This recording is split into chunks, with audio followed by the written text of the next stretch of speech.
Le conte de la petite chatte qui n'avait pu être ni maman ni mère.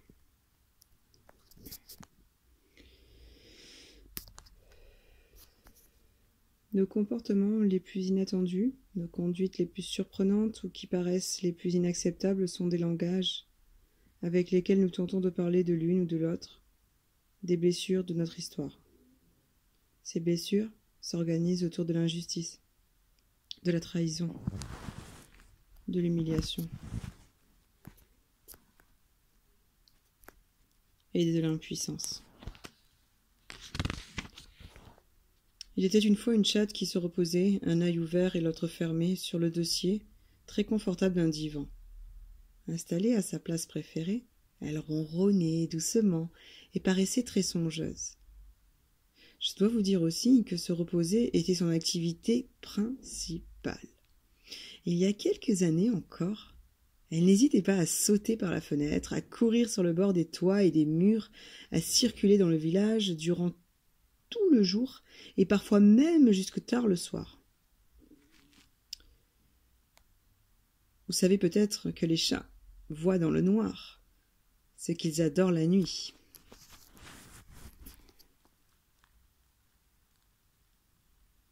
Et qu'ils adorent la nuit. Autrefois, elle avait été une jeune chatte très belle, très courtisée, je peux dire très recherchée, par tous les chats du voisinage qui venaient miauler et se battre pour elle sous ses fenêtres. Mais comme elle était très sage et que ses parents la trouvaient trop jeune, ils lui demandaient de ne pas sortir, de ne pas s'approcher de trop près des jeunes chats. Vous ai-je dit son nom? Elle s'appelait Mioui. Aujourd'hui, dans son sommeil, elle venait de faire un drôle de rêve. C'est pour cela qu'elle gardait un œil fermé, essayant de rester encore un peu dans ce rêve, et l'autre ouvert pour tenter de comprendre ce que ce rêve voulait dire. Elle venait de rêver d'un petit chaton perdu, isolé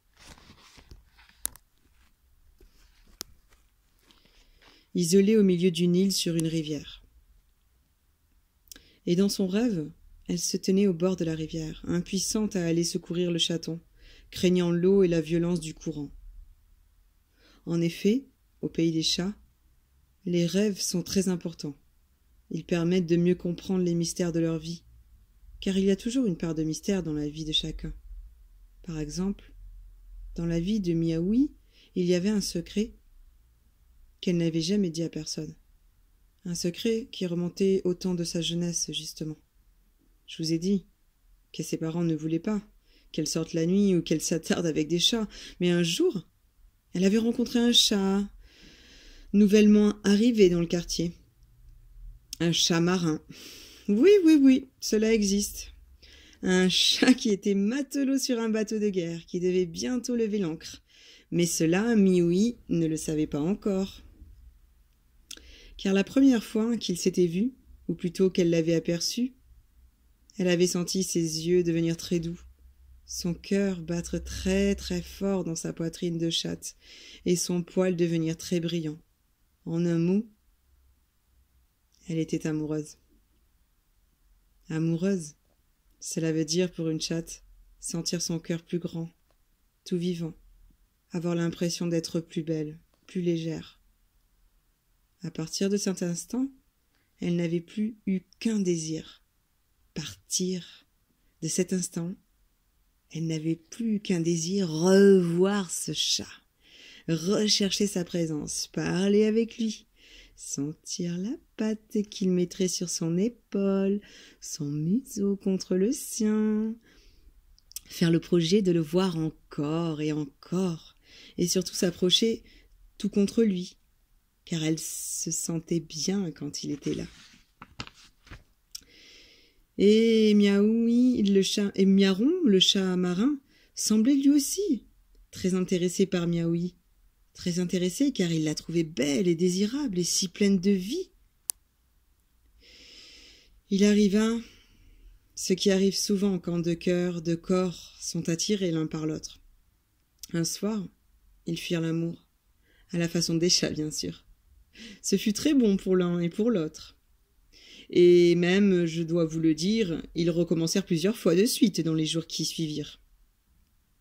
Quelques semaines après, Miaoui découvrit qu'elle était enceinte, qu'elle portait un germe de vie dans son ventre, un germe qui pourrait devenir un bébé. Elle aurait voulu annoncer la bonne nouvelle à Miaron, mais depuis quelques jours, elle ne le voyait plus. Il avait disparu du village. Elle apprit que son bateau avait repris la mer. Il était reparti sans lui laisser d'adresse, sans lui dire au revoir, sans même savoir qu'elle portait le germe d'un enfant de lui dans son ventre. Miaoui ne savait même pas si elle le reverrait un jour. Elle fut très triste. Une tristesse profonde et intense qui ressemblait à une tempête à l'intérieur d'elle. Elle sentait que le germe de vie allait se transformer en un petit chaton qui grandirait dans son ventre et elle se désespérait chaque jour un peu plus. Des pensées noires roulaient dans sa tête. Je suis trop jeune, trop isolée. Je ne sais pas comment je pourrais élever toute seule un enfant. Car j'ai oublié de vous dire que ses parents l'avaient mise à la porte. Ils n'avaient pas supporté de voir leur fille enceinte sans être mariée. Oui, cela arrive encore au pays des chats. Ainsi, vous imaginez Miaoui seule, dans une petite cabane, au milieu des bois, loin du village, rejetée par sa propre famille et par tous ses amis. Quand arriva le moment de mettre son bébé au monde, à la clinique des chats, on lui demanda comment elle souhaitait appeler son petit chaton.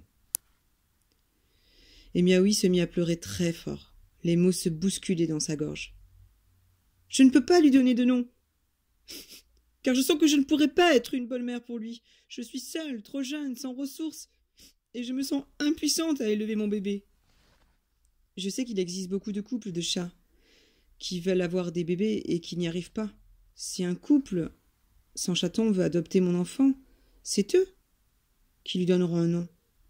Je me sens incapable d'être mère. On va croire que je l'abandonne, mais je veux le confier à des parents qui seront plus capables que moi de le rendre heureux. Moi, j'ai seulement pu le concevoir. Lui donner la vie, le porter dans mon ventre pendant plusieurs mois. Je lui ai permis de grandir en moi et je le laisserai sortir de mon ventre. Après, comme je sens que je ne pourrai pas être une bonne maman, ni une mère pour lui, je préfère le confier à quelqu'un d'autre. Il vaut mieux que ce soit un couple aimant, ouvert, qui prenne soin de lui.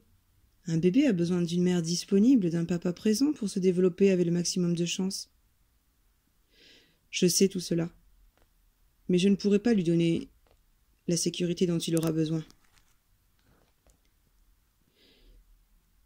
Vous aurez peut-être remarqué comme moi que cette chatte ne disait pas « j'abandonne mon bébé », mais qu'elle insistait pour dire « je me sens impuissante à l'élever ».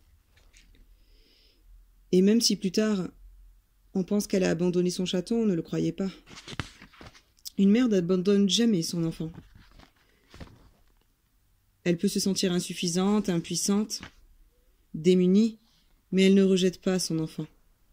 À la clinique des chats, on essaya d'expliquer à Miaoui que si elle voulait prendre soin de son enfant, on l'aiderait, on la soutiendrait.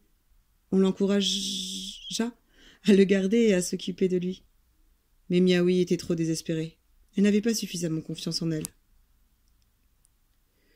Aussitôt son petit chaton sortit du ventre.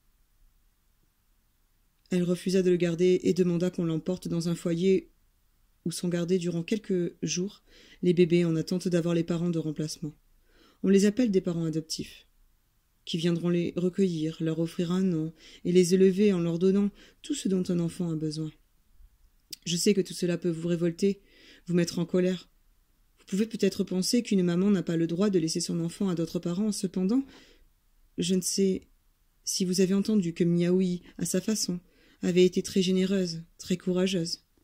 J'ai même envie de dire très loyale avec son bébé. C'est peut-être... Cela peut vous paraître scandaleux, si je vous dis qu'au fond, elle avait fait un grand cadeau à son petit chaton, qu'on appela plus tard Mialou. Elle lui avait donné la vie et l'occasion d'avoir une mère et un père, un chat et une chatte qui seraient ravis de l'élever, de l'aimer, et de le soutenir pour ses premiers pas dans la vie. D'une certaine façon, elle lui avait offert tout ce qu'elle-même n'aurait pu donner à son enfant. Du moins, c'est ce qu'elle ressentait à ce moment-là.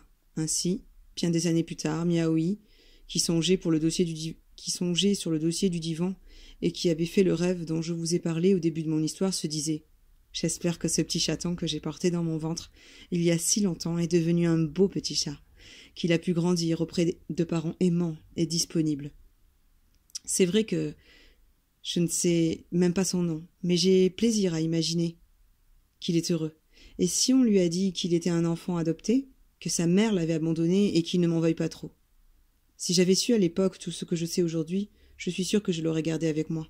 Bien sûr, au début cela aurait été difficile, mais ensemble et en s'appuyant l'un sur l'autre, on aurait quand même traversé toutes les difficultés. On se serait parlé, on se serait encouragé l'un à l'autre. Mais à l'époque, j'étais si jeune. J'avais si peur de lui faire du mal, de ne pas savoir. J'étais surtout désespérée d'avoir été moi-même abandonnée par Miaron. Je croyais sincèrement que je n'étais pas capable de prendre soin d'un enfant, tellement il y avait de colère, de tristesse et de malaise en moi. Qui aurait imaginé, en voyant cette chatte faisant semblant de dormir sur le dossier d'un divan, toutes les pensées, tous les regrets qu'il y avait dans sa tête? Qui aurait pu sentir tout l'amour qu'il y avait encore en elle pour cet enfant, qu'elle n'avait pas osé regarder quand il était sorti de son ventre? Qui aurait pu croire que tant d'années après, une chatte puisse se souvenir du petit chaton qu'elle avait porté dans son ventre pendant quelques semaines? Qui aurait pensé que même si elle ne savait pas ce qu'était devenu son enfant, elle le gardait encore un peu, tout au fond d'elle-même, comme un souvenir précieux. Je crois qu'une chatte qui a aimé, même si elle a été trahie, garde en elle, vivace, le souvenir de cette relation. Ce que le petit chaton Mialou ne sait pas, lui, c'est qu'il a été vraiment un enfant de l'amour. Il peut croire qu'il a été rejeté, se faire souffrir en imaginant même qu'il n'avait aucune valeur pour sa génitrice, pour celle qui lui a donné la vie. Il peut engranger des reproches en croyant qu'il a été abandonné et empoisonné ainsi son empoisonné ainsi son existence. Mais s'il lit un jour ce petit conte, peut-être entendra-t-il d'où il vient.